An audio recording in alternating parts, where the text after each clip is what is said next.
glass of gamati, don't do. We couldn't flow on through without you and your sunlight, the one bright star in the sky. Amplifier solar waves through space, and we rise like flowers and plants. We have the power of ants. This system we live in's about to collapse, and we're about to advance with the sixth sun, not the fifth one with the flint tongue. Which one? This one's called Sochit Donatiu. The son of flowers will empower you through truth and love. Erase the fear and doubt.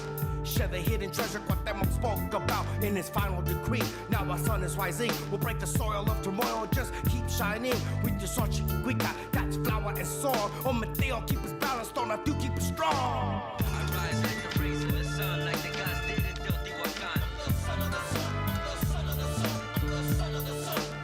I rise like the rays of the sun, like the gods did in Teotihuacan. The son of the sun, the son of the sun, the son of the sun. Feel the sunshine like the heart and the mind. Every solstice, Tonatu is aligned. This is a product of a circular calendar. It's not too difficult, just sit and ponder. It repeats itself endlessly, like a seed from a tree, replanting itself continuously.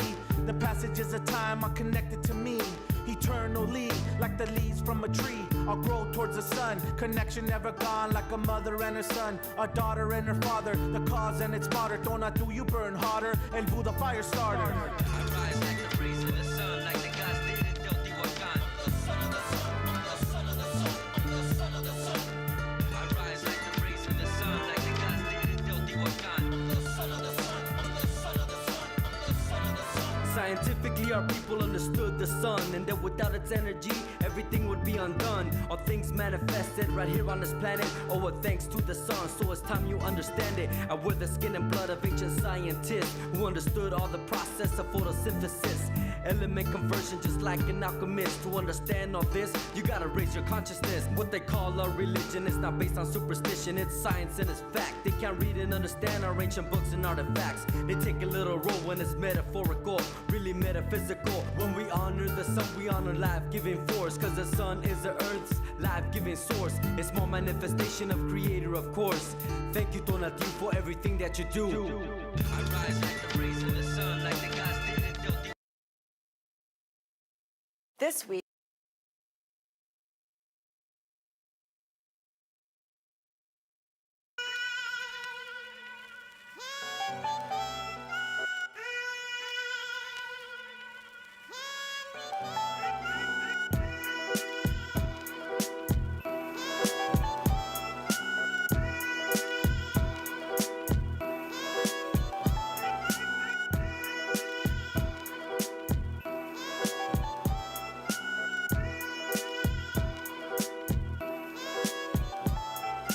I know you don't like using the word forever, so right now let's enjoy the present together. I hope it never ends or concludes, just continues to move like Colleen. It seems to be love, but really is it? Whatever this is, let's just run with the destiny unknown.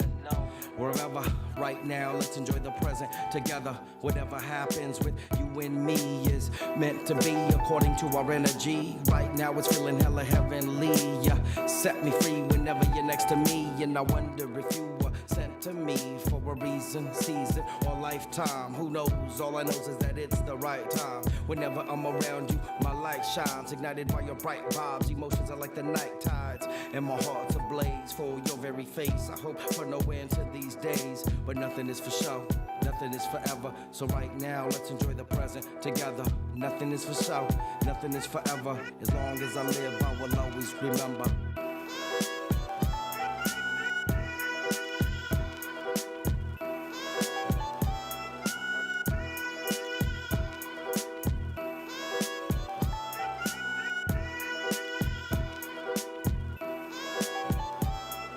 Remembering back way before the invasion, before the 500 plus years of occupation, before our native tongue ever needed a translation, and we lost communication with the energy of creation. You big brown eyes and that beautiful stare, the way it head got the wind would caress your hair. I walked to you, offered a quetzal feather, and asked if you would like to take a walk together. I asked your name, you said it's Quetzal. Go eres mine, la pareja ideal. You put your hand in mine, our fingers intertwine, making the Olin sign, but I swear you stopped time. Connection was made. I gave you a necklace I had made from jade as we looked for the shade. We sat under a tree and talked about the things that interest you and me, like philosophy. On a no celo skin, I shared some poetry that would make us think. The black and red ink, you braided my hair as I massaged your feet. I leaned over to you and I kissed your cheek. Over Lake Xochimilco, our reflection was bright, cause Mesli the moon would provide the light.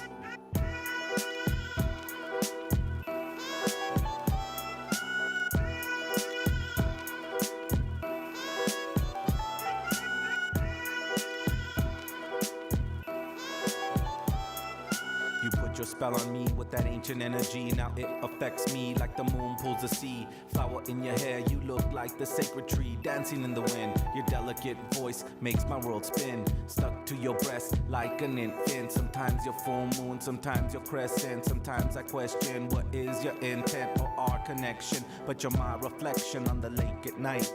Just a metaphor for the waves of life. I'll be the sunshine, you'll be the moonlight. Love so strong that it creates life. Delicate balance between heart and mind. This love intertwines like the ends of time.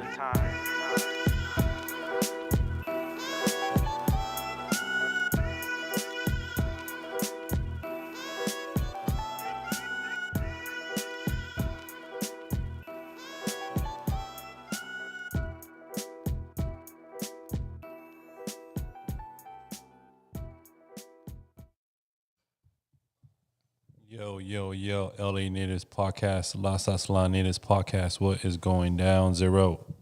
What up? Here we are once again, presenting on YouTube, going live with LA Natives, and so many things to talk about right now. So everybody on IG, jump on YouTube right now, and we'll get started. But, man, so much stuff is happening right now, Armando, that's just insane. It seems like everything's in, like, I don't know, like, if you multiply speed by like 4 or 5. It's funny. There's so many factors that I think we need to talk about briefly, not get too deep into it, because obviously people have their opinions, but some incredible things happened to us as Native people in terms of someone that, and again, I'm gonna spend a lot of time on this one just because I feel like this individual deserves it. I'm trying to post at the same time, and he's been a hero for me for a long time. This individual, but I know that when we talk about this individual, there's another individual that we need to talk about too. You know what I mean? And that person is Annie Mae. Yeah, because someone brought her up in the comments on social media, man, and they're synonymous. Okay, so both of them are AIM activists. So the American Indian movement was the movement of the late 60s, mid 70s, where... Now, look, before we move forward, Zero, Yeah. on the title of our YouTube episode, I put Leonard Peltier. Peltier is free, Right. and Elon Musk, his Nazi salute, his Right. strange salute, right? Right. And we have about 10, 12 people watching us live. Right. Not one comment came in, Wow. which is impossible. Yeah. Yeah. So they got those names on the radar right now, bro. Yeah. You know what I'm saying? Yeah. Yeah. Well, I just think it's strange. Now, 9, 12 people, 13 people. Never in our 117th episode, I would think not one comment will come in. Our live feed is being censored by YouTube, interesting. Fuck, that's crazy. but we're getting the views. Right. You feel me? Well, because we talk about things that are relevant and we come from a perspective of a free thinker, someone who is a critical thinker. I think Leonard Peltier is breaking the internet right now. You know, and that doesn't surprise me. It's a big deal. It's a big deal. I and people may disagree with me, feel like it's, and I'm not sure if any of the audience out there knows who Nelson Mandela is. So Nelson Mandela was a political prisoner from apartheid Africa, you know, during the time where blacks were segregated in South Africa. And so he was in prison and beaten and done all kinds of, you know, things because he was a champion for the people.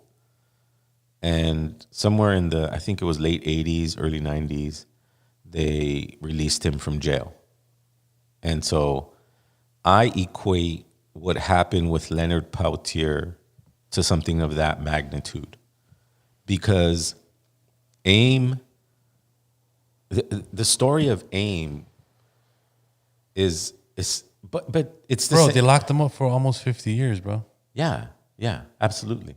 But it was a series of things Then that they let him out? What the fuck, Zero? Let me know why they let him out. one, because they didn't have proof over him. He, even though they convicted him and gave him the life sentences for the 2 FBI agents, they didn't have enough proof to present that it was murder.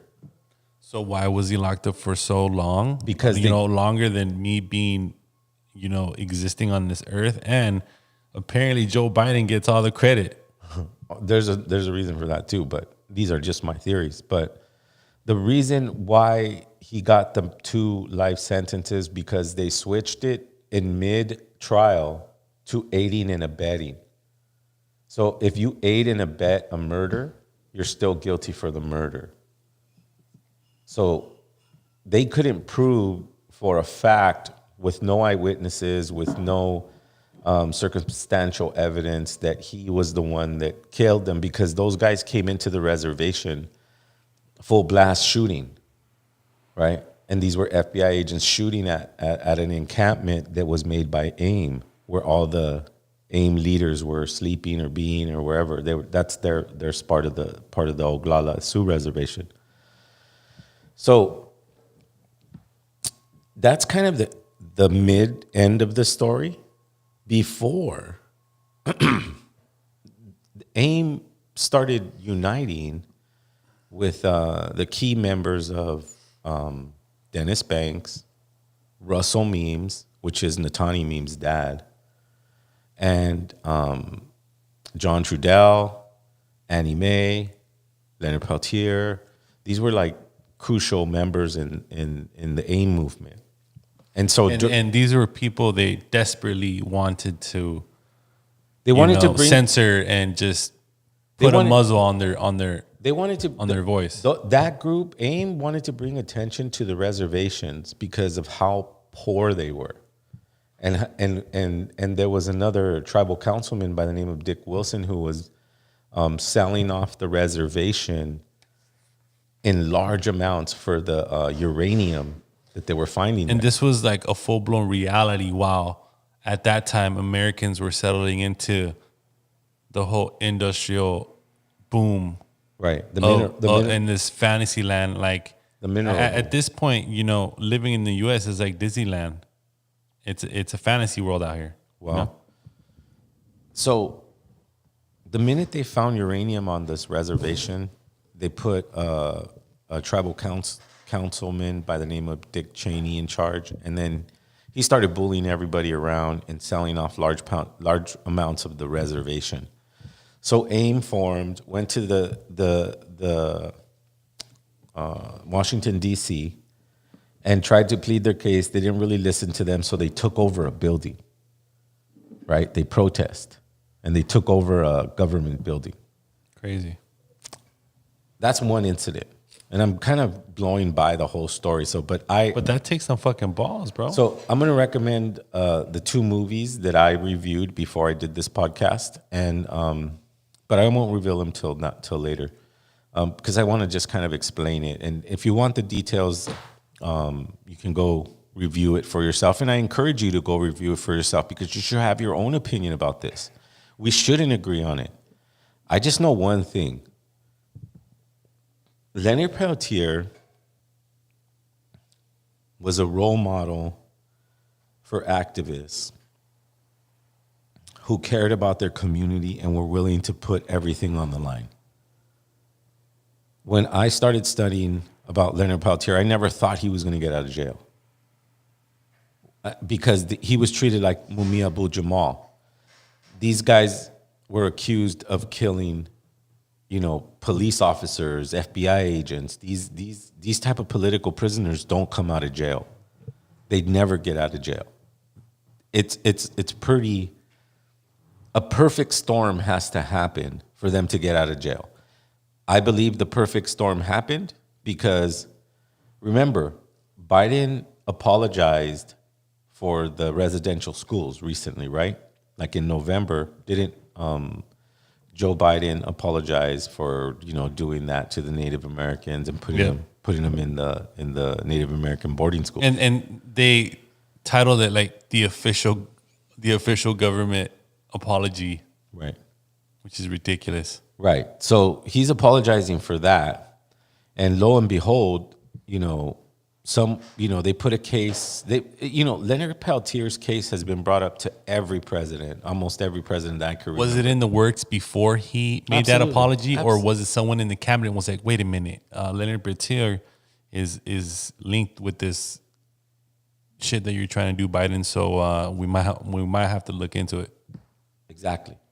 Like they fucked up. Someone mentioned it after the fact. No, well, someone mentioned to Joe Biden that Leonard Peltier was a boarding school survivor, that he survived the boarding school era, something that Joe Biden barely apologized for, or whatever. And Joe Biden and how so old and just sick in the head, he probably didn't even care. He just was like, "Yep, just make it happen." Well, Like, it happened in the last hour of his presidency. You'll get credit, Yeah. You'll be looked like as a hero, but no, he has a shitty ass record, anyways. Now, okay, so now we have this group of Native Americans who are finally standing up for themselves because they see everyone else around them in the civil rights movement, doing their thing, protesting and protecting themselves.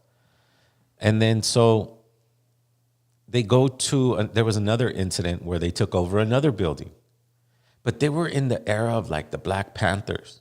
And the Black Panthers used to they used to just have guns and they would go into, And I kind of see these individuals, these brave souls, like, I don't know, the equivalent of social media today. Because at that time, photographers were fucking with them.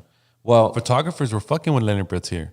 And fucking with those other people that were taking over those buildings. well, they Like, it wasn't just random heads. These guys were influencers. These guys were voices of the people, right? Yes.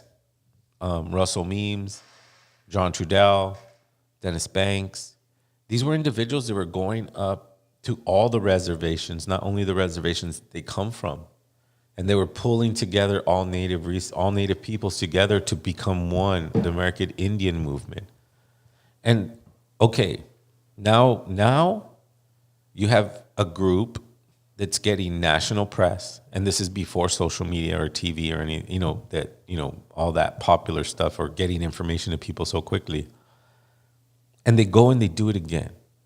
And this time they do it at a Indian, I don't know if it was a courthouse or something, but it had documents about programs they were running on the reservation. And one of those programs, if they wouldn't have taken over the building, they would have never found out that there was a program to sterilize 18 to 20.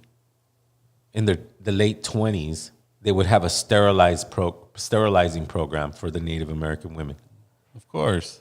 So they found this out by going through all the paperwork in the offices, and they're taking over the building, and they have, weapons, and, they have these people, and everyone kind of meets up at these points, and they do this protest.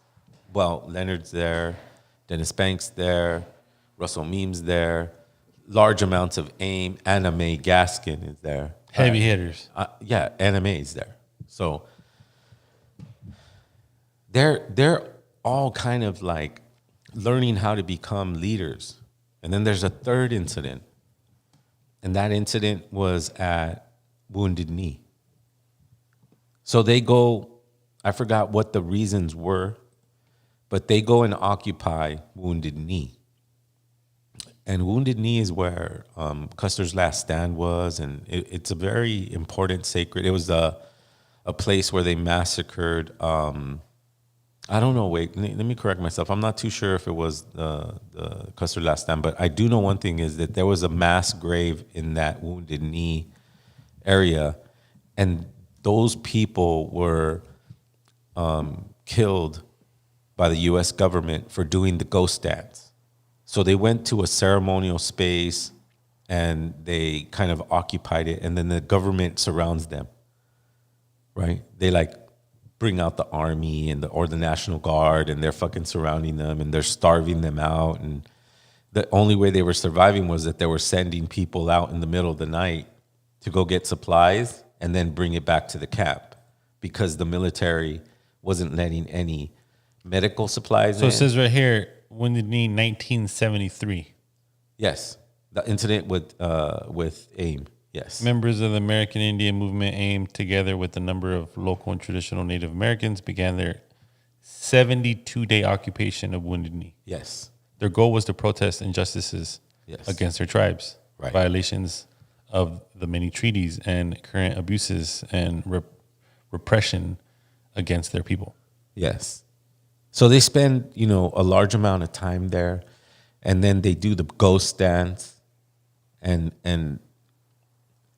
it's now at this point in time, you got the National Guard, you've taken over 2 buildings, and so now after Wounded Knee, they get to the Oglala Sioux Reservation, and so now they're there, right? There are no protests. They're just on the reservation. They're trying to live traditionally. And in that area, the FBI fucking swarms it, right? Not in a raid, but they start setting up people there. There's all kinds of infiltrators. I mean, they took over 2 buildings. In a fucking rage, bloodthirsty, savage mentality way, right? Well, Like they were probably just it was- gun-ho on these motherfuckers. I mean, they had lists, they had maps, they had everything, where they were, who they were. They would go, People were wired. They and shit. would go into reservations and houses and look for people. So it was intense on that reservation already. It was. I would imagine that the leadership of AIM was like going bonkers because of all the FBI activity there. That it's only common sense. Let's not. So now you have an environment where leadership is being pressured by the FBI and police. So you think the leadership was going to be calm and cool, and they were freaking out, and there was rumors of all kinds of things, and so one of the rumors was that Annie Mae was an informant. But she wasn't. At least from the documentaries that I saw, she wasn't. And she was being chased by the FBI and finally got arrested and was asked to be a witness to the 2 FBI agents saying that Leonard and she didn't. She wouldn't be an eyewitness for the conviction of Leonard Peltier. At least that's the way I understood it when I saw the documentary. So it was pretty intense. Stage a benefit concert for a man convicted of murder, for a man they believe never got a fair chance at justice. The case of Leonard Peltier has received international attention, but little publicity here in the U.S. It's a story of conflict and contradiction, and on both sides, passion. Sunday services at the Cathedral of St. John the Divine in New York. Dean James Morton. It really wouldn't hurt anybody for Leonard to have a new trial. It's the American way. It's the fairest way.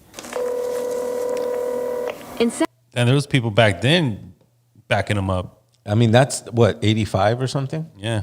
Yeah, so it's going to be 10 years after that. Remember, he got arrested in 1975. And okay, so let me finish the story. So now they're on this reservation. There's intense FBI agents looking for everyone, bullying everybody, killing people, beating up people, arresting people. And let me bring out a point that's a side note, but if it wasn't for AIM and the activism of AIM, we wouldn't have got our ceremonies back. Because around that time, Native American ceremonies have barely been allowed back to be put in use. In other words, Sweat Lodge, peyote ceremonies, Sundance, Umblecha, which is Vision Quest. All these ceremonies were outlawed until the 70s, until the AIM movement put attention to it. So it was really a militant spirituality kind of revolution, because they were trying to learn. And essentially, it was effective. Well, yeah. Influenced millions of people. Absolutely. 100. They influenced me. Leonard Peltier was my hero, And it turns out, I'm watching the anime documentary called Braveheart. And I see in the documentary for anime, Ernie Longwalker. That's the first individual that brought me into this way in the Red Road. Wow. So Uncle Ernie Longwalker was on this video connected to this movement. And so it's pretty intense now. They're on the reservation. Everybody's scared because the FBI is asking questions and beating up people, like I said. And so I guess they pull Anime aside and they ask her if she's an informant. And she says no, and that's it, apparently. But then they find her dead. So here's where the people are going crazy, because the FBI is causing so much ruckus. Everybody's scared of everyone. Everybody thinks everyone's turning on everyone. You can imagine that environment. These guys were doing some heavy duty stuff. They were putting their life on the line. Every single person in AIM. And believe me, it was very infiltrated. There was tons of infiltration because it was still new. It was the hippie era, the protest era, the stand up for your rights era, the civil rights era. The TV era. Yeah. Right. People just glued to the TV. And back then, there was only not even a handful of fucking news stations. It was just all propaganda stations. Exactly. So this blew up quite. So they got airtime. Yeah, they got tons of national attention. They were trying to demonize them, but yet when people were actually watching it and thinking for themselves, they're like, "Man, what the fuck?" Right? Well, it brought attention to the poverty that happens in the reservations, the mistreatment of resources. I mean, they brought attention to people who were pretty much selling off their reservation without their consent. And that was the big issue they wanted to bring on a national scale. But they were doing it in a warrior way. At least that's what they thought. Anything? I'm guilty of standing up for my people's rights. I'm guilty of trying to stop the oppression that I've experienced and I've seen my people experience. Those are the things I'm guilty of. You didn't say murder. I never killed nobody. I never killed anybody in my life. But back in 1977, Peltier... Man, that's fucked up, man. And he's right. He's right. No one has ever proven that he killed, I hate to say it, or the rumors that people say that he harmed somebody very close to that circle that I mentioned. I don't want to even say it because I can't imagine that happening. But I can imagine the stress. Imagine Armando being FBI everywhere. You know what I mean? Like that's just someone who hated our podcast, right? And all of a sudden, there's an FBI person that rents across the hall, and Fucking terrifying. they're all over the place. You know, you go outside, you turn on your car, someone's following you, right? This is the environment that these people lived in that we seem to forget. The intensity of FBI agents everywhere, beating people up, arresting people, you know. So they have this shootout with these people, and those 2 FBI agents get killed, and it was 3 of them that they arrested. So they arrested 2 individuals that were acquitted, and they were acquitted under the defense of self-defense because the car came in shooting and they shot back. So if they died in self-defense, that's not murder. That's self-defense. So they acquitted the 2. And yo, imagine getting stopped like this, bro. Bunch of white honkies with fucking rifles and shit. Jesus. You know, and they're in those days? Yeah, back Looking then. for someone. Like, look, open your fucking trunk. Right. Man, dude. It was an intense environment to be living in, but these guys were committed to the cause. And the cause was to bring attention to indigenous suffering on the reservations and to bring back the ceremonial ways. Let's not forget that. Anime, Leonard Peltier, Dennis Banks, Russell Memes, John Trudell, and the list goes on and on. I don't have everybody in AIM memorized, but I know that those people that I mentioned had a crucial part in me continuing to walk this warrior path on the red road for the people.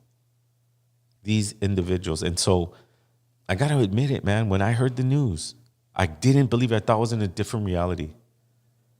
Because people who are guilty of killing police officers or FBI agents don't get released from jail ever for under any circumstances. But there was a perfect storm that brewed. Just by his composure and shit like that. Like, look at this gruesome scene. You really think Leonard Peltier had anything to do with that? No. Is this anime? Or is this the FBI agents? This is the FBI agents. I think the FBI agents or the cops or whatever. They're FBI agents. Like, I don't see Leonard Peltier going to the fucking fields and fucking assassinating them. I know, exactly. Like, right? Exactly. Like, it doesn't. He's like, bro, why would I do that? I got other work to do. So, you know? And here's the thing. Let's not remember and forget, because I'm going to reiterate this till the podcast is over, but they did not prove anything. They didn't find any gun shell casings that were matching. They didn't find anything that made Leonard Peltier guilty. The only problem that Leonard Peltier had, in my opinion, and this is just my raw opinion, was that he ran. Well, fuck, dude. He ran. There was a warrant out for your arrest for murder. He ran. And he got to Vancouver. He got to Vancouver. So now let's switch back to anime. And now she's dead. Right? And they pin it on Leonard Peltier. They're like, oh, he did it. But no one talks about how the FBI threatened her to be a witness against him, and she refused. And it was crazy. You guys got to see these documentaries. Okay, so here's the first. Participated in the shooting when I was bringing the women and children out of the house. When the bullets were flying around us, I did, yes. Do you know whether you killed anybody? I did not kill nobody. I know I didn't. How do you know you didn't kill anyone? Because the area I was shooting at, there was nobody wounded or killed. He is responsible. He was there. He was firing. See? It was his objective. He's the oldest guy. By his own claim, he's a leader. All the See, stop right there. So he was there. He was there. That's aiding and abetting. It wasn't that He's saw. not saying that he wasn't there. No, He he's said not. I was even shooting, but Yes. I just didn't shoot anyone. No, he said I didn't shoot. Where I was designated to shoot, there was nobody there. Yep. So nobody there. I walked over there. I saw nobody. Nobody was hurt. So it couldn't have been me that shot them. Right? Remember, the 2 other individuals, because it was 3 of them. It was Leonard Peltier. I don't remember the names of the other 2, but they got acquitted. They were freed because they didn't have enough evidence and they were in their self-defense. Leonard was a part of the 3. So why did he get arrested, or why did he get charged or pinned for killing the FBI agents? because he was a leader. He was a part of the main group. And they wanted him. The Indians escaped and Peltier fled to Canada.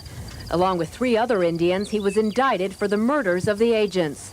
2 of the Indians were later acquitted in a trial. See? Damn. 2 of the other ones Charges were acquitted. dropped against a 3rd. That left the FBI without a murderer. And according to Peltier, it also left him to take the rap. The FBI obviously was out to convict somebody for shooting their 2 agents. That's their job. And I would say that it's fair to assume that they had a little more enthusiasm for the investigation than they would if it had been John Doe public. According to Crooks, there is more than sufficient evidence to keep Peltier locked up. He was at the scene of the crime, and a bullet casing found in the agent's car matched the type of gun Peltier was firing. But many say Peltier was denied a fair trial. Among them is Congressman Don Edwards, who says some evidence was suppressed that might have been favorable to Peltier. Damn, bro. They set him out to be an example, bro. Remember. That's crazy. Remember, they even filming him fucking painting the American Eagle, bro. Like, crazy. Well, he got into art when he was in jail. That's he started painting. But remember, let's go back to the whole story. They took over buildings. They took over federal buildings. They found out information they weren't supposed to find out about that they were doing to the reservation. These people were warriors. At the same time, they started practicing native ways. They brought back the ghost dance. They started doing sweat lodges. They started doing sun dances. They started doing all these things. The homie word first. Now comments are coming in because I changed the titles. I got rid of Nazi. I think it was that word. Why? They don't let you? I don't know. I think I changed it up. I got rid of Nazi. And now comments are coming in, which is pathetic, right? But wait, what? Before that, when you had that word up there, no one can see us, or they couldn't put comments? They couldn't put comments, yeah. Whoa, weird. That's crazy. Oh, wow. But the homie word first says, what's disgusting is they would have killed their own people to try to stop a movement. Yeah. So they fucking set those FBI agents up just to use that as an excuse to put these fools away. Well, look. Because someone must have murdered them, right? Well, someone did it.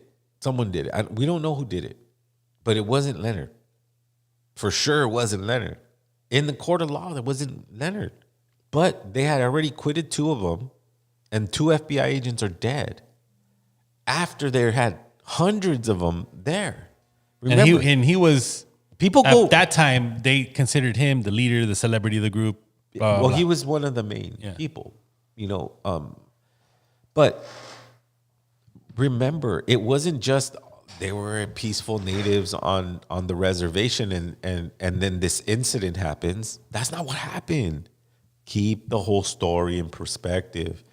They took over a federal building. They took over another federal building. They took over Wounded Knee with guns. They weren't going to stop. They were just making points like, we're not backing down. We're going to do this and we're going to do that. And so there was big eyes on them. And the FBI was in charge. And we know who those eyes were. Yeah, the FBI. So the greedy, FBI, rich, elite, white motherfuckers. Well, they were definitely making some crazy noise. And so everybody's wigging out. Leonard's running. And then they find Anime dead. Here's the weird part about the Anime murder. They wanted to analyze her fingerprints. Guess what they did? They chopped her hands off. While in custody, to analyze her fingerprints, they chop Anime's hands off. And they mail them to like Washington or some shit. That's fucking crazy, yo. When have you heard of that? At a trial, you were convicted by a jury. Your case had the chance to go all the way to the Supreme Court. How can you say you didn't have a fair shot at justice? The extradition from Canada, that was the beginning of it, where they used this woman's testimony against having me extradited from Canada, who I'd never met in my life.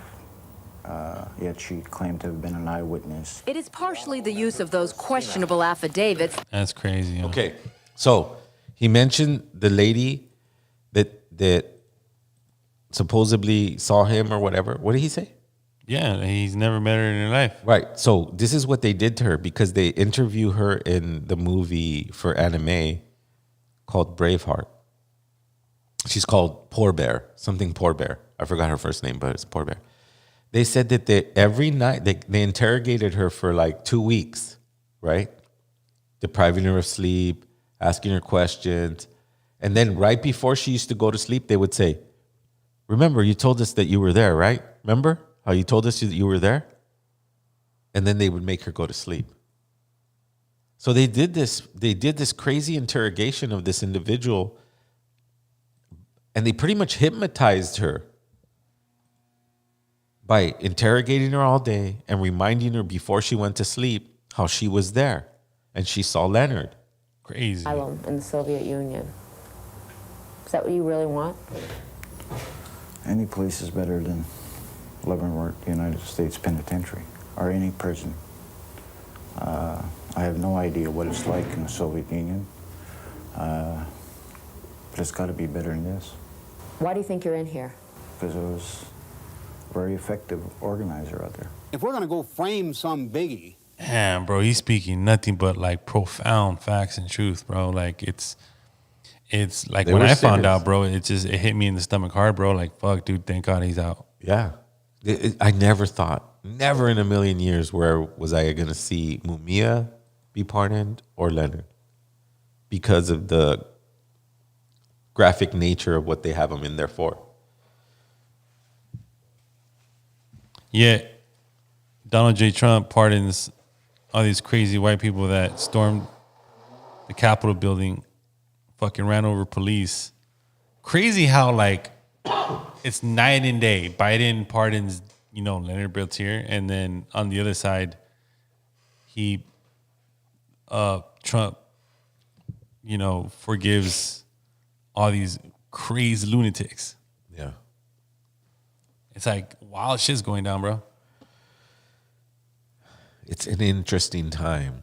The 2 FBI agents. I can't tell you.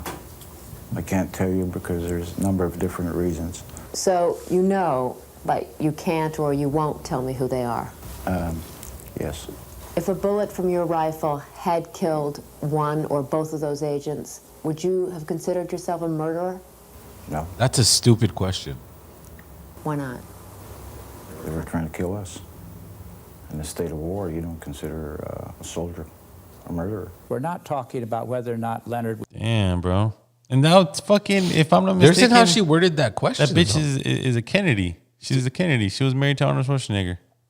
Did you see how she framed that question though? Man, that's disgusting. Hypothetically speaking, if your bullets did kill them, would you consider yourself a murderer? That's a stupid question to ask someone who hasn't even been convicted of murder. He's trying to tell you. And the truth is, she couldn't say that he killed them, right? In that whole interview. And then she's trying to insinuate that, oh, well, you know who killed him. I don't think he knew. It was, imagine the time. We think that it's all calm and everybody's fucking barbecuing at the res and people are laughing. And dude, it was an intense time there at the reservation, bro. The FBI was hitting them hard. They didn't know if their friends were their friends, if they were going against them or not. This is the time that they were in. It was intense. To have the United States government have you on a microscope, it's an intense thing. But like as a person who is defending his camp, his people, his traditions, he didn't back down. He said that, yeah, I shot at that. I didn't kill them because they're shooting at me. They're shooting at me, so I'm going to shoot back at them. That's not murder. That's self-defense. The 2 other individuals that were a part of it were acquitted by self-defense. But they needed to pin somebody on the murders of those 2 FBI agents. They needed somebody. And Leonard was that somebody. And he stood his ground. And then they have another murder. Here's this woman that's a part of their inner circle. And they're mutilating her. So okay, so they find Anime. They want to review her fingerprints. They cut her hands off, mail them to I don't know where, so that they could see if the fingerprints match. Pause. Back in the day, during the times of Custard and the early Calvary, the tradition was to mutilate the body after you killed it. That's what the white people were, the ones who used to scalp the natives. It wasn't the other way around. The natives just started doing it back to them. So people in the military or law enforcement or any kind of government agency, picture them just having a different name. They're no longer the cavalry anymore. They have departments. These departments are, called the FBI, CIA, BIA. They're no longer the United States Cavalry. So John Trudell points out in the movie Braveheart, the anime story, that it is tradition for the cavalry or the people that committed the murder or killing of the indigenous individual to mutilate the body. I don't believe they needed to cut her hands off. Come on, dude. They couldn't like take a print. Take a print and mail it off. It's like, no, we need to cut the hands. That's just to make sure they're the real ones. Right. Dude, and then they try to bury her in a traditional way. And they had to ask for the hands back. Like, this is see, don't just get fixated with, oh, wow, yeah, all this stuff happened. I don't know how you could be happy that Leonard's out because of this murder of this individual. Man, both of their stories are a tragedy. We shouldn't look at one story as more tragic than the other.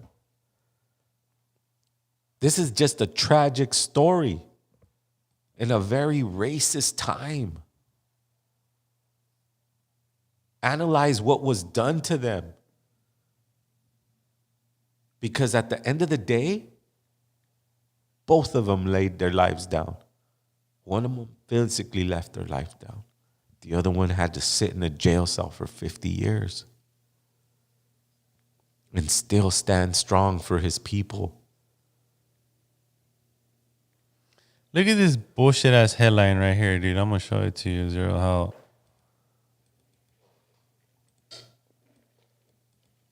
this headline says, Biden sparks outrage with last minute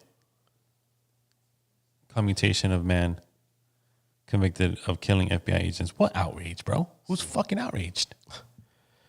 That's what I'm saying. It was interesting. It was interesting to see like the reaction, but then again, it was a perfect storm. The storm was that Biden barely had apologized for the atrocities that happened to Native American people, which meant the boarding school era.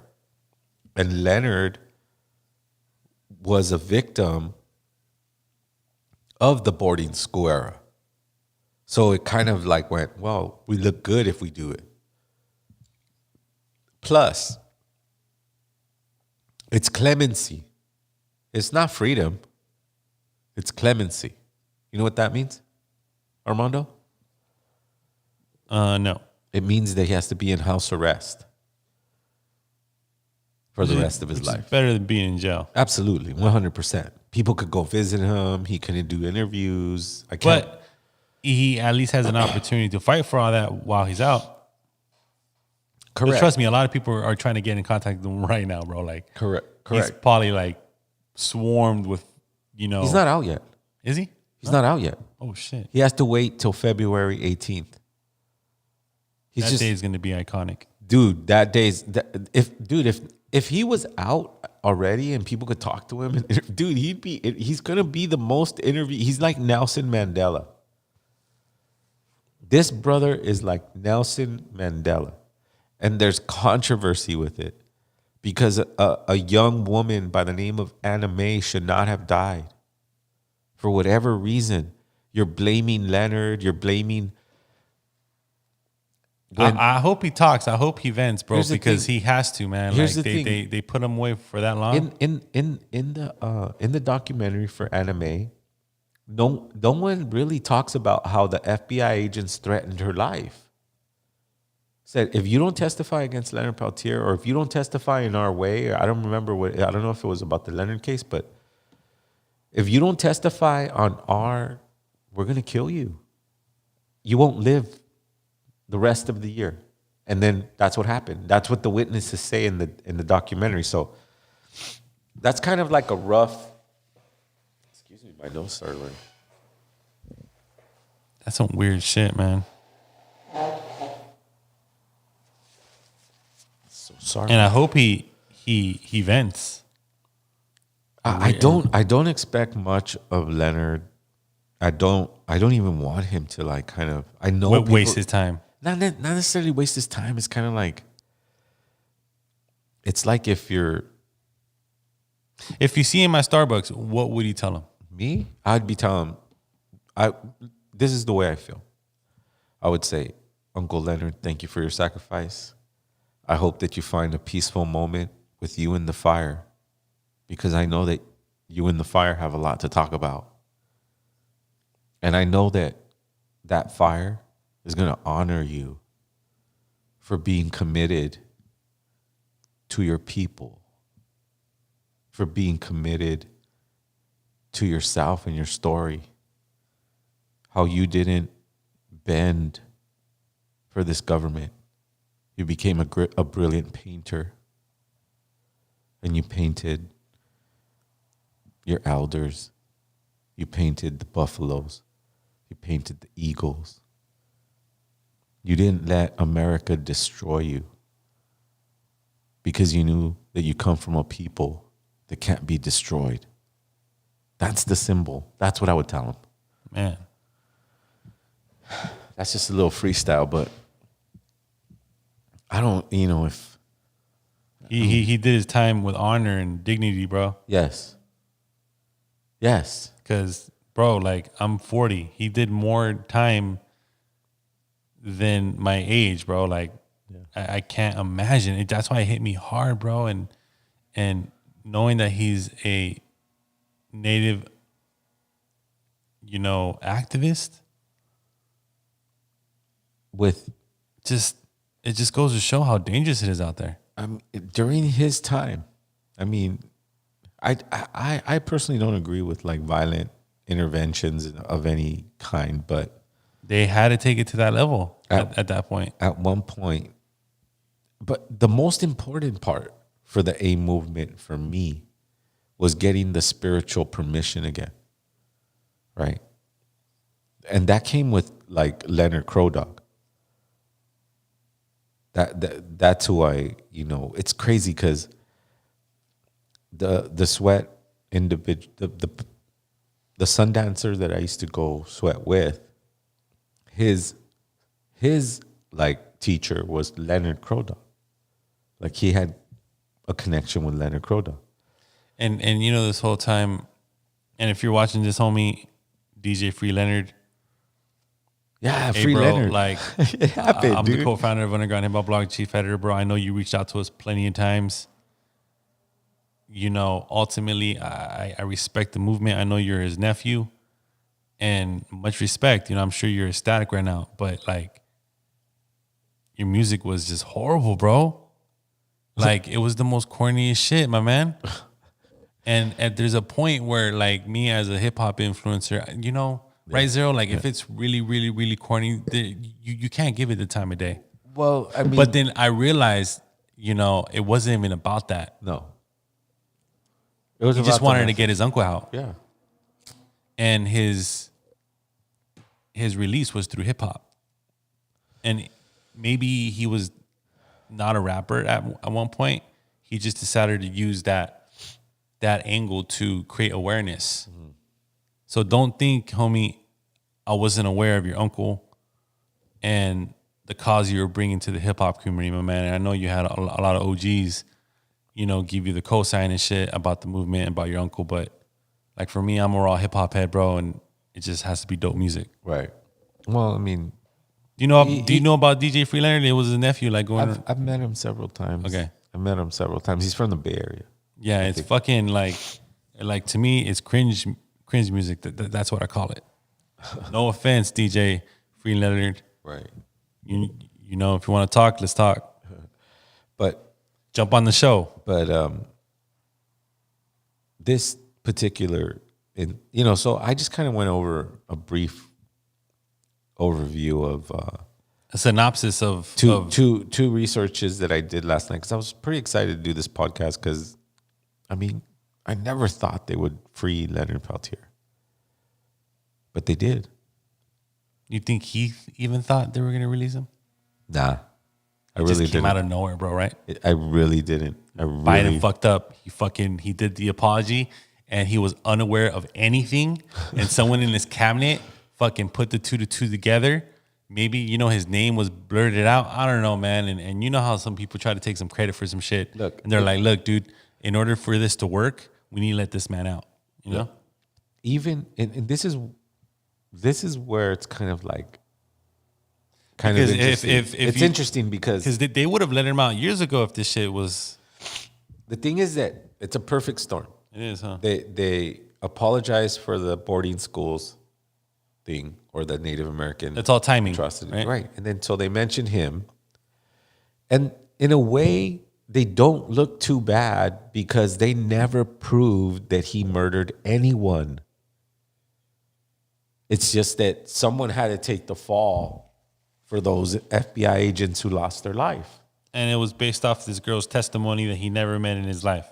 Right. That's fucking disgusting, bro. Can you imagine the jury pool and the vicious prosecutors and the judges just all biased and shit, Well, that was a very dangerous time to be convicted of murdering, law enforcement or FBI agents. Well, there were things that were practiced during that trial that would never pass these trials of today, because there was a juror that admitted that she was prejudiced against indigenous people, and they let her on the juror. They'd still let her be a juror. The presiding judge was very biased against indigenous people. So they kind of set it up with the right people to convict or get somebody for those murders of the FBI agents.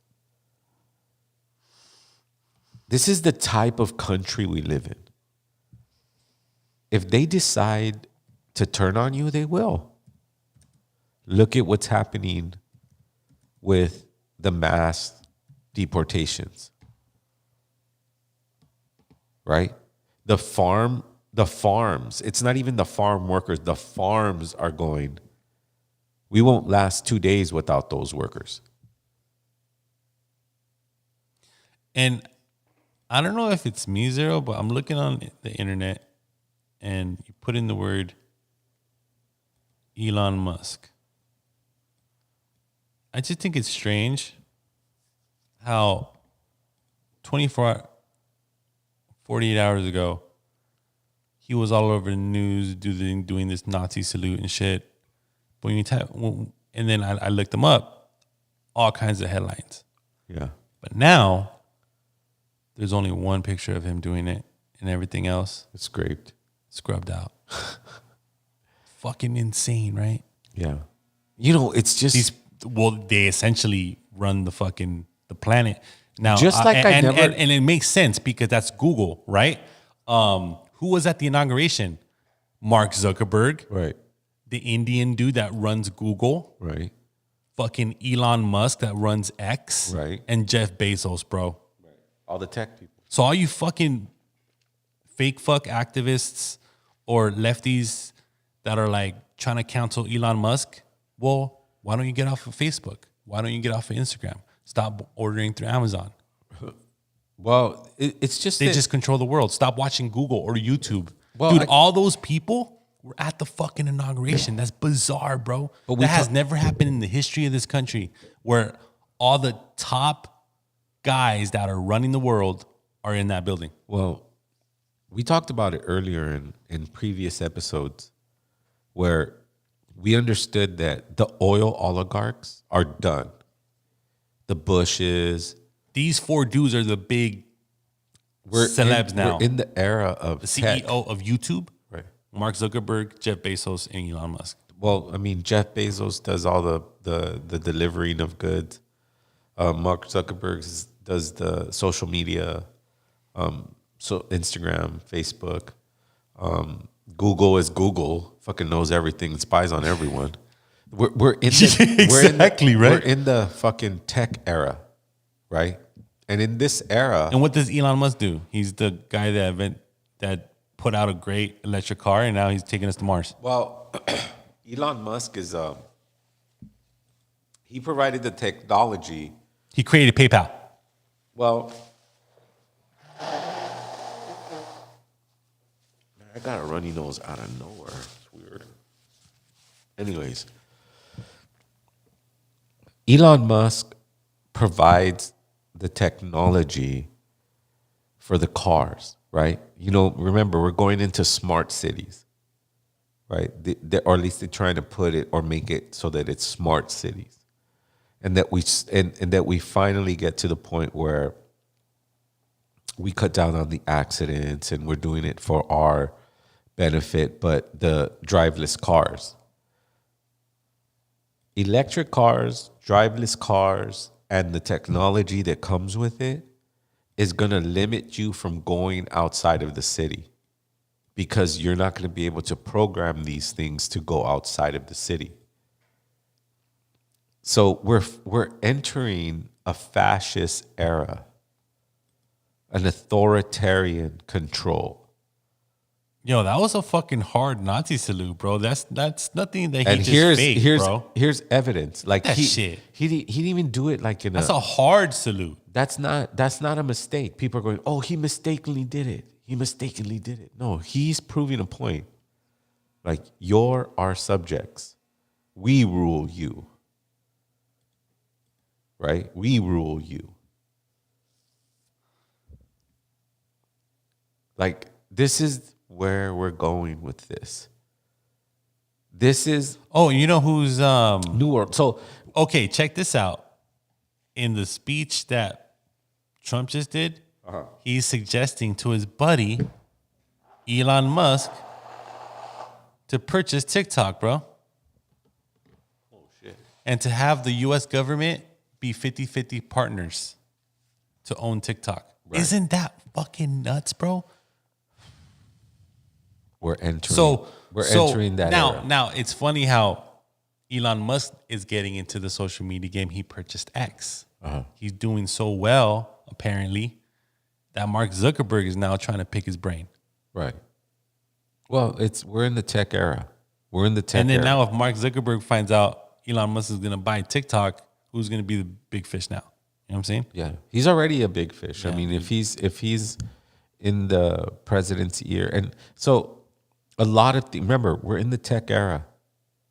Crypto's going up. Crypto's going to go crazy in the next couple years. Remember, authoritarian Chinese governments are going to start sprouting up everywhere across the globe. And this is conspiracy theory. This is just, look at El Salvador, authoritarian. Russia, authoritarian. So All these places So have the right authority. and the people defending Elon Musk, they're saying that was his form of showing his love for Donald Trump. Like it was him grabbing his heart and throwing it into the fucking crowd. Like, how It's not, pathetic but you is don't that? do it. You don't do it with the flat hand. And if you're gonna give your heart away, you're gonna use both hands. You're gonna go here you go. You know, you're gonna use both hands. You're going to use one hand. That's like straight up not. That's straight up. Just want to say thank you for making it happen. Thank you.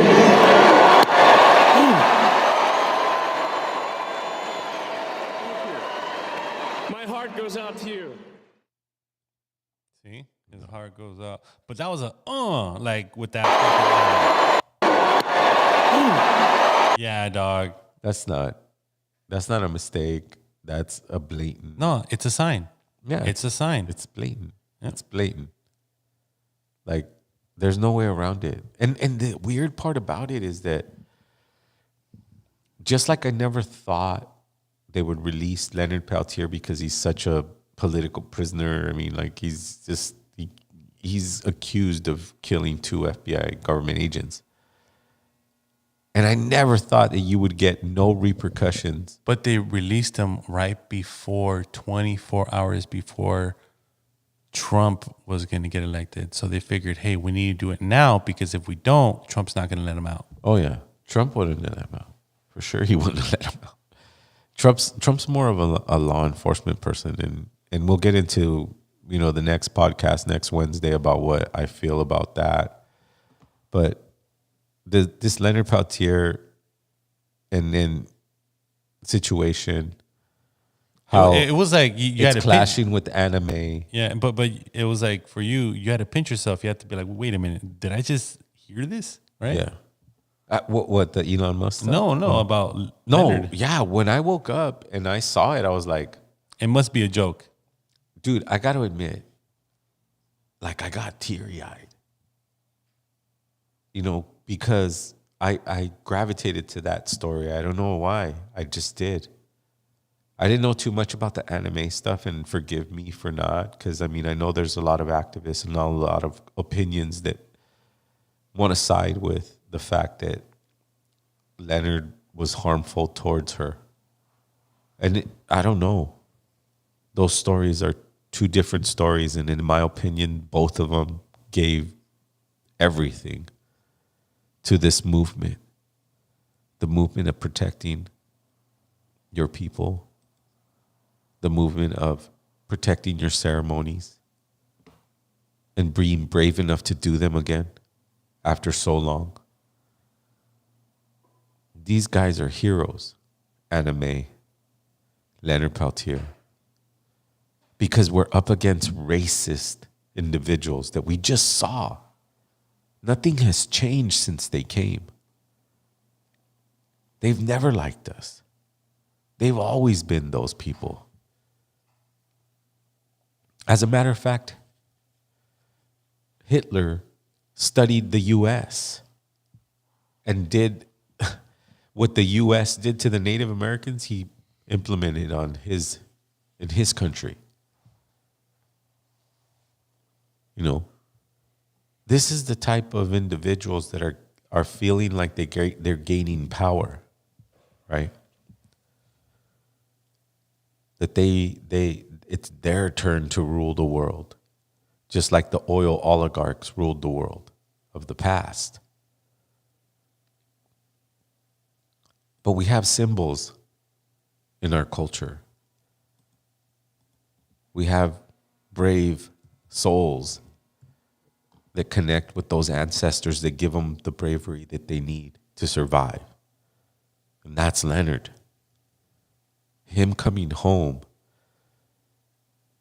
is the epitome of commitment. Staying true, never giving up. And keep fighting, even though you feel like you'll never, ever, ever, ever leave.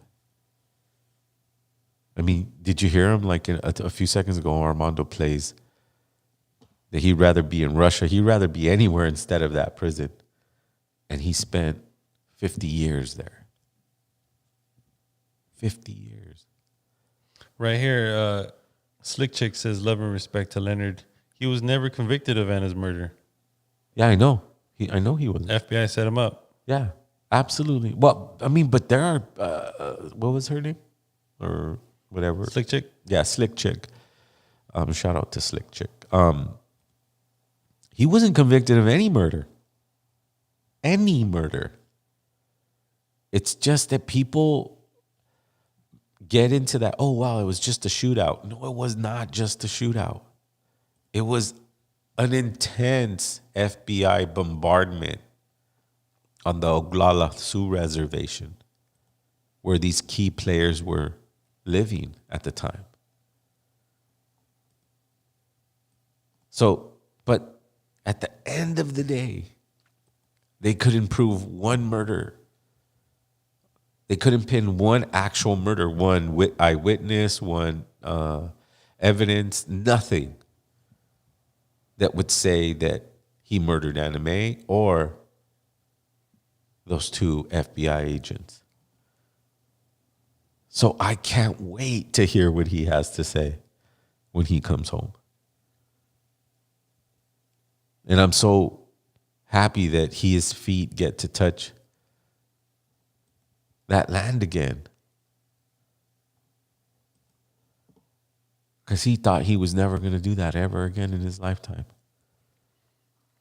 Man, it's like I told you, he's going to be walking into like he's living on the fucking Jetsons. Right? Like it's night and day. Yeah. What home? Like he's supposed to be stuck in his house. Like what house does he have, bro? Like, well, I'm sure he could go on the reservation. Yeah, and I'm sure there's gonna be. They're gonna give him. Yeah, they're gonna set him up. It's not gonna be like, you know, he has to stay in his room. He's gonna have a porch. He's gonna be able to be interviewed. He's gonna be able to see movies and, you know, interact with people. And believe me, there's gonna be a line out the door just to meet him. Like imagine their family could set up meet and greets with Leonard Peltier. Not that they would. I'm just saying, like, no, and it would sell out, right? I mean, how many journalists want to talk to him? How many TV people want to talk? How many influencers want to talk to him? How many people want this? This is a huge story, bro. This brother did the impossible. Been directed by the Trump White House to deport migrants crossing into the U.S. without any asylum requests allowed. So CBS News immigration reporter Camilo Montoya Galvez, you obtained an internal memo about these changes. What are the details here? Hi, Reed. According to the Internal Customs and Border Protection memo that we obtained here at CBS News, officials along the U.S.-Mexico border, along the U.S.-Canada border, and in coastal sectors like Florida are now directed to swiftly and summarily deport migrants who are entering the country illegally, importantly, without affording them the opportunity, Reed, to request asylum in a U.S. immigration court.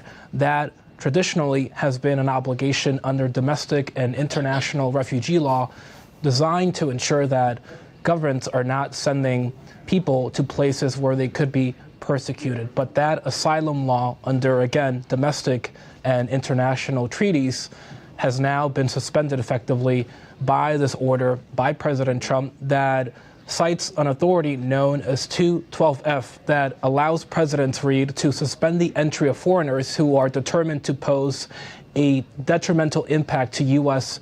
interests. And so Border Patrol agents across the country can now enforce this directive by the president.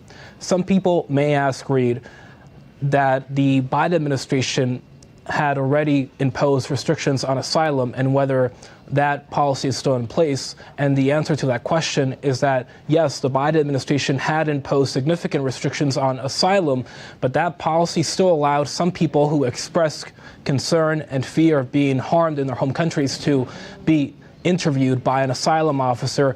That will no longer happen. Additionally, that Biden administration asylum crackdown, Reed, included one major exemption, and that was the CBP One app.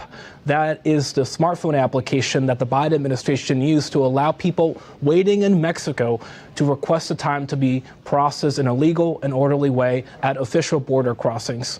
The Trump administration, Reed, has shut that down. I'm not surprised. I mean, it's coming. Why would we be surprised? I mean, fucking look at Elon Musk. He just fucking proved it. He's like, fuck these guys. Fuck all immigrants. And you know what's funny? Is that he does this Nazi salute. He does all this stupid shit. And you know what he says? You hear him laughing in the background? I'm an immigrant. At the end of the day, fucking Elon Musk is an immigrant. He's a South African. Exactly. He's not a United States citizen. He's a fucking immigrant. So we have to be aware. We have to just be critical of the fact that this has always been a very dangerous and racist place. They're already getting his cars though. Hey, dog, if you're driving a Tesla, a lot of fools gonna be fucking looking at you differently now. Yeah, they're gonna mob on it or what? I saw that. It's crazy.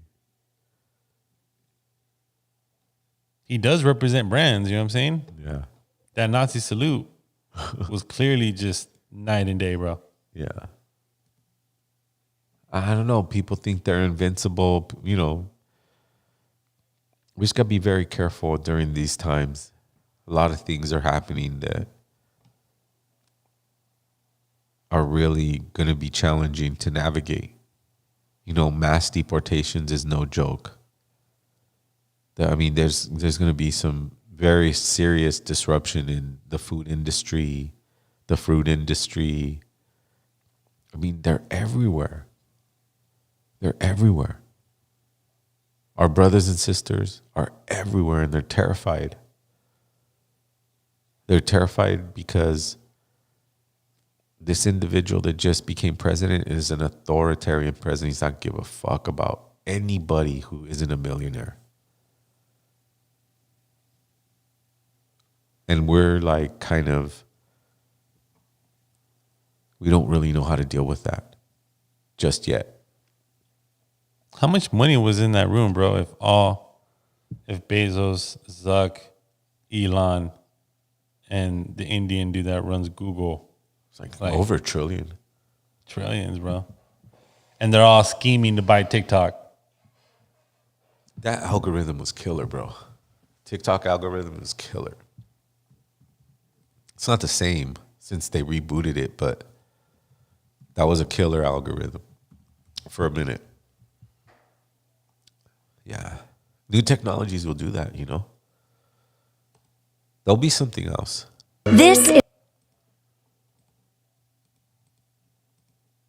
But you know, I don't know. It just could be a stunt, bro. I don't see TikTok going away anytime soon, bro. Well, I don't know. It's kind of hard to predict, bro. I mean, fuck, they let Leonard Peltier out of jail. I really, my hands are up in the air right now. Well, let me do this first. Are you open to Elon buying TikTok? Say, Are you open to Elon buying TikTok? I would be if you wanted to buy it. Have you discussed it with Larry Ellison? I'd like Larry to buy it too. I have the right to make a deal. So the deal I'm thinking about, Larry, let's negotiate in front of the media. The deal, I think, is this, and I've met with owners of TikTok, the big owners. It's worthless if it doesn't get a permit. It's not like, oh, you can take the U.S. The whole thing is worthless. With a permit, it's worth like $1 trillion. So what I'm thinking about saying to somebody is buy it and give half to the United States of America, half, and we'll give you the permit. And they'll have a great partner, the United States. And they'll have something that's actually more valuable because they have the ultimate partner, and the United States will make it very worthwhile for them in terms of the permits and everything else. But so think of it, you have an asset that has no value or has $1 trillion value. It all depends on whether or not the United States gives the permit. So what I'm saying is let the United States give the permit, and the United States should get half. Sounds reasonable. What do you think? Sounds like a good deal to me, Mr. President. Mr. President. So, listen what the fuck is that all about, Okay. bro? Now Here. the government's gonna own TikTok? We talked about this, bro. I told you when we started talking about the TikTok ban a few episodes ago, I thought that TikTok was a social conditioning app, conditioning you to learn how to have the credit score stuff, social credit score. Think about it. It's the introduction to social credit. Think about it. The United States government is going to use the most popular app invented. TikTok was kicking the shit out of Instagram, kicking the shit out of fucking Facebook, kicking the shit out of all these people.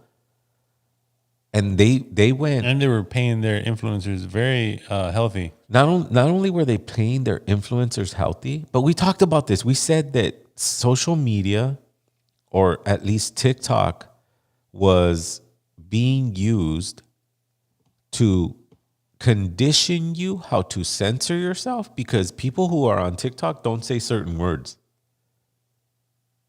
They can't say rape, they can't say kill, they can't say all these things, because you get like, you could get your TikTok taken away from you. What people rush to TikTok is because if you have enough followers, you could get a job selling items on TikTok. So if you get enough followers and you start doing videos about like, oh, iPads are on sale, or these headphones are really cool, and 1,000 people buy them, that means you made about $4,000 or $5,000. Mm-hmm. So TikTok, in my opinion, and we talked about it in the earlier episode, is a social media conditioning app. It's meant to condition you to censor yourself, to depend on it for money, and it distracts the shit out of you with dopamine, little dopamine hits while you scroll. It's a perfect app to control masses of people. And now the United States government is going to own half of it? Doesn't that sound weird? That sounds weird as fuck. They're going to own half of it because the United States government is going to use it to implement the social credit score. I told you, they're not just going to come and slap it over you. They're not just going to go, hey, now everybody got to fucking do the right thing. And social credit score is the way to go, and everybody go sign up. People be like, fuck you, fuck that. I'm not going to do that. But they did take it off the Apple store and the Android store. So apparently, if you're grandfathered in and you have the TikTok app, you're good. And like you said, this motherfucker is selling their phones for $5,000, $10,000. Right. Absolutely 100%. Yeah. That's where we're at, man. Yeah, you can't upload TikTok no more. Nope. If you have a phone and you're trying to upload TikTok, you can't do it anymore. Remember, if the U.S. government owns half of that app, be prepared to be pushed or thrusted into the era of social credit score. That app has everything you need. That app has everything they need. Your address, your phone number, your email, has everything they need. At this point, it's going to probably be a required app for you to even exist in the United States. There you go. There you go. Good assessment. Exactly 100% my opinion. So, like, social security numbers are going to be non-existent. They'll just, go on to TikTok. Yeah. TikTok has everything. Has your social security number, has your fucking payment information, has everything. They're going to use TikTok to ease the population into a social credit score dynamic. Plus, Trump is already saying, ooh, if China and the United States get together, it would be a superpower. So they're conditioning us to we're going into the tech era. And the proof of it was the inauguration of Trump, where all the tech giants were there. All four of them. All of them were right there, right behind him. Right? That is fucking bizarre, bro. And now TikTok is on sale, and the U.S. government's going to own half of it. And Elon Musk is going to own the other half. And if Elon Musk buys it, he'll own two of the most powerful social media platforms. At that point, he's way bigger than Facebook and Instagram. Yeah, they're done. Meta's done. Meta's done. The only reason they're hanging on is because, he's being invited to the party. He does own a very large platform, but it's more for older people. Facebook and Instagram is more for the older crowd. TikTok is more for 18 to 20 something. But if the US government owns half of TikTok, prepare yourself to get thrusted into the social credit score era. Buckle up. Here it comes. And then, you'll see. I mean, people were very, very, very. I know because I kind of was that way when they took it off for 12 hours. I was like, oh, what am I going to? It's almost like they took my favorite TV show or you know what I mean? Like the ability to watch TV or your favorite, like iTunes didn't work for 12 hours. So you're like, fuck, what the fuck am I going to listen to? Meta doesn't have that kind of power over, they just don't have that. Instagram doesn't have it either. Everybody started seeing between the lines and going, fuck, they're making us pay for our, all of our followers and the maintenance of, keeping that page popping. But TikTok didn't do that. TikTok created an algorithm that if you had a good product, and these 4 people are perfect for cryptocurrency, bro. Yeah, we're here, bro. We're here. Authoritarian government, cryptocurrency, and social credit score. If they acquire TikTok and use that, how many people are on TikTok from the United States? More, like about half of the population is on TikTok. It's a perfect tool to just go, hey, everybody, just jump on. And now they got your attention. They got your credit card information. They got your every move. They got your political opinions. It's all there. And we scroll away. That's what I predict is happening. And Elon Musk is going to be the czar of transportation. Make sure you guys subscribe to the video, like the video, share the video. We have 1,000. I think is it 1,500 or 1,050? I don't know. I'm not quite sure, but we need the subscribers. Yeah, it's a hot show. Share it to your friends, family members. Absolutely. Shout out to the chat. Everybody who's come. The chat was lit.